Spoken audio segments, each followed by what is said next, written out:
सब कैसे हैं। हम आपको अपने घर की कराते हैं सैर। हमारे घर में आए हैं 4 छोटे छोटे से मेहमान। आप उन्हें देख के बहुत खुश होंगी। तो आए हम आपको दिखाते हैं छोटे छोटे से मेहमान। बहुत प्यारे हैं और अच्छे लगते हैं। जब भी हम उन्हें निकाले ऐसे भागते हैं जैसे पता नहीं क्या हो। ये देखिए हमारे किसी ने गिफ्ट दिया है, 4 छोटे छोटे से हैं। ये देखिएगा कैसे भागते हैं।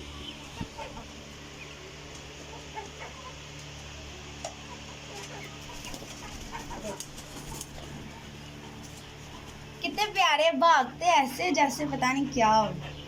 ये तो इतने नखरे वाले हैं कि एक दिन हम इन्हें डालते हैं बाजरा तो वो भी नहीं खाते, एक दिन डालते हैं अगले दिन चावल वो भी नहीं खाते, अगले दिन गंदम डालते हैं वो भी नहीं खाते, फिर एक दिन ये भूखे ही रहते हैं, पानी बस पीते हैं। अगर हम इन्हें नहलाएं तो बहुत अच्छा लगता है। मुर्गा बहुत अच्छा है, आगे आगे आई जाता है, हमें नहला दे बहुत प्यारा है। इतना भागते हैं कि आपको अच्छी लगी होगी और एक लाइक कर दें।